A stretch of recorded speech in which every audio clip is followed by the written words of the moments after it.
राधे राधे दोस्तों, आपका स्वागत है आपके चैनल जिसका नाम है भारत की कहानियाँ।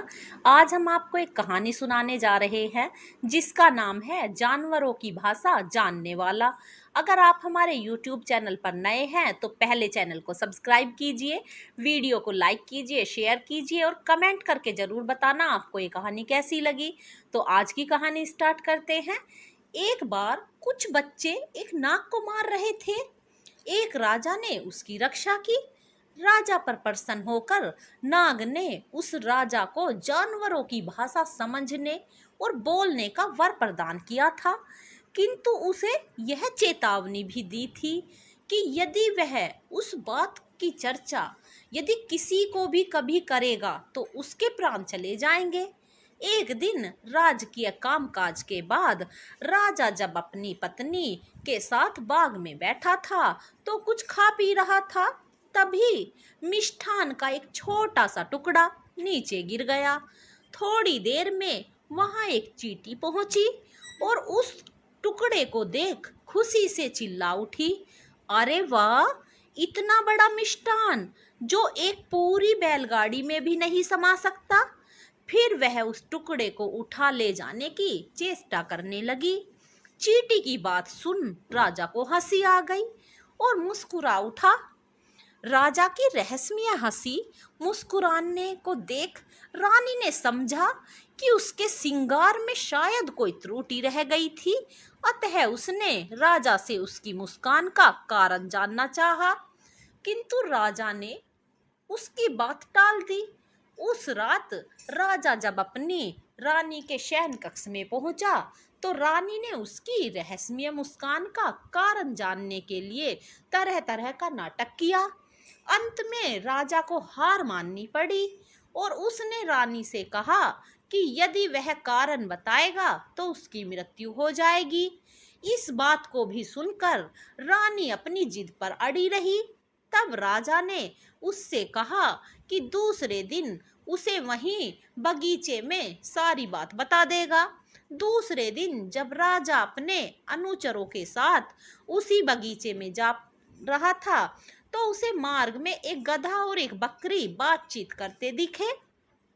पास पहुंचने पर राजा ने सुना कि वह बकरी गधे से कह रही थी, गधे, तुम तो मूर्ख हो ही, किंतु आज मैंने तुमसे भी ज्यादा उस राजा को मूर्ख देखा है। राजा को बकरी की बात से बड़ा आश्चर्य हुआ। वह बकरी से पूछ बैठा कि आखिर वह उसे बड़ा मूर्ख क्यों समझती है। बकरी ने राजा से कहा, हे राजन, आज तुम प्रसन्नता पूर्वक अपनी रानी को खुश करने के लिए अपने जीवन का बलिदान कर रहे हो, किंतु जब वह रानी तुम्हारी मृत्यु के बाद तुम्हारी समस्त संपत्ति की अधिकारिणी हो किसी दूसरे व्यक्ति से शादी करके जीवन का आनंद उठाएगी तो क्या तब भी तुम प्रसन्न रहोगे। बकरी की बात सुनकर राजा का विवेक जाग उठा। वह अपने जीवन का मूल्य समझने लगा। जब राजा बाग पहुंचा तो उसने रानी से कहा, रानी, मैं तुम्हें अपनी मुस्कान का कारण बताने को तैयार हूं, किंतु एक शर्त है, तुम्हें 100 कोड़े खाने पड़ेंगे, क्योंकि भेद बताने पर मेरे तो प्राण तत्काल निकलेंगे। रानी ने समझा राजा तो उसे बहुत प्यार करता है, उस पर झूठ मूठ के कोड़े बरसाए जाएंगे, अतः वह कोड़े खाने को तैयार हो गई। तब राजा ने अपनी एक सिपाही से पूरी शक्ति के साथ रानी पर कोड़े बरसाने को कहा।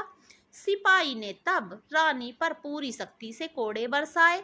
जैसे ही कोड़े रानी को लगे, एक कोड़े के बाद ही रानी चीखने लगी, आहे, बहुत दर्द होता है, मुझे कोड़े से नहीं मारो, मुझे राजा के मुस्कान का रहस्य नहीं जानना है। तब राजा ने कोड़े वाले से कहा कि वह और जोर से रानी को कोड़े बरसाए, क्योंकि उसे अपनी पत्नी की मौत भी स्वीकार थी, किंतु एक कोड़े की चोट भी नहीं बर्दाश्त। कोड़े वाले ने फिर से रानी पर कोड़ा बरसाया तो तभी राजा ने मंत्री के कहने पर, आग्रह करने पर रानी को कोड़े मारने बंद कर दिए। राजा ने रानी को क्षमा तो कर दिया, किंतु वह मान सम्मान और प्यार फिर कभी भी प्रदान नहीं किया। तो आज की कहानी यहीं पर ख़त्म होती है दोस्तों। वीडियो अच्छी लगे तो कमेंट करके ज़रूर बताना आपको ये कहानी कैसी लगी। चैनल को सब्सक्राइब करना, अपना सपोर्ट बनाए रखना। धन्यवाद दोस्तों।